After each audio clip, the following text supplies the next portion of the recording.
തോറ്റു. ശരിക്കും തോറ്റെന്നൊന്നും പറഞ്ഞാൽ പോരാ, നാണം കെട്ട് തോറ്റു. അതാണ് കേരള ബ്ലാസ്റ്റേഴ്സിന്റെ അവസ്ഥ.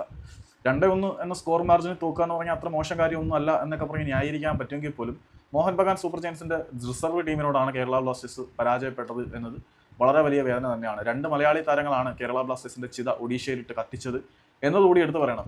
ആദ്യ ഗോൾ നേടിയ സഹൽ അബ്ദുൽ സമദും മറ്റൊരു ഗോളിന് വഴിയൊരുക്കിയ ആഷിഖ് കർണിയനും പിന്നീട് അവസാന നിമിഷം അവർ കേരള ബ്ലാസ്റ്റേഴ്സിനെ നല്ല രീതിയിൽ തന്നെ ആ ഒരു കോർണർ ഫ്ലാഗിൽ വെച്ച് ഹ്യൂമിലിയേറ്റ് ചെയ്യുന്ന കാഴ്ചയും നമ്മൾ കണ്ടിട്ടുണ്ട്. ഏതായാലും കൂടുതൽ പറഞ്ഞ് ന്യായീകരിക്കാനോ മെഴുകി ന്യായീകരിക്കാനോ ഒന്നും നിൽക്കണ്ട. കേരള ബ്ലാസ്റ്റേഴ്സ് അന്തസ്സായിട്ട് തോറ്റു. പക്ഷേ ഇന്നത്തെ മത്സരത്തിൽ ശ്രീകുട്ടൻ അത്യാവശ്യം മികച്ച പ്രകടനം കാഴ്ചവെച്ചു. അതൊന്നും പറയേണ്ട കാര്യമില്ല. പക്ഷെ എന്ത് പറ്റി ഹെസിസ് ജിമിനിസിനെന്ന് അറിയില്ല. ഇന്ന് കേരള ബ്ലാസ്റ്റേഴ്സിനെ രക്ഷിക്കാൻ ഒരുപക്ഷെ ജെമിനിസിന് കഴിയുമായിരുന്നു. ജെമിനിസിന് കിട്ടിയ അവസരങ്ങളെല്ലാം പുള്ളി കൺവേർട്ട് ചെയ്തിരുന്നെങ്കിൽ ഒരുപക്ഷെ ബ്ലാസ്റ്റേഴ്സിന് മനോഹരമായിട്ടുള്ള ഒരു വിജയം ലഭിക്കുമായിരുന്നു. പക്ഷേ തൊട്ടതെല്ലാം ഇന്ന് പുള്ളിക്ക് പിഴച്ചുപോയി എന്നതും എടുത്തു പറയേണ്ടതാണ്. പിന്നെ കാറ്റാലയെ ഞാൻ ഒരുപാട് ഓവർ അപ്രീഷിയേറ്റ് ചെയ്തിട്ടുണ്ട്.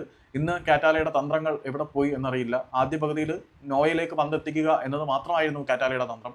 രണ്ടാം പകുതിയിൽ ശ്രീകുട്ടനൊക്കെ അത്യാവശ്യം നല്ല പെർഫോമൻസ് കാഴ്ചവെച്ചെങ്കിലും ഈ ചത്ത കുഞ്ഞിന്റെ കമ്പ്യൂട്ടറൈസ്ഡ് ജാതകം നോക്കിയിട്ട് കാര്യമില്ലല്ലോ. അന്ന് ഫ്രാൻസും അർജന്റീനയും തമ്മിലുള്ള ഫൈനലിൽ ഫ്രാൻസ് പൊട്ടിയതിനു ശേഷം ഒരു പെണ്ണ് പറഞ്ഞില്ലേ, അതാണ് ഇപ്പോൾ നമ്മുടെ അവസ്ഥ.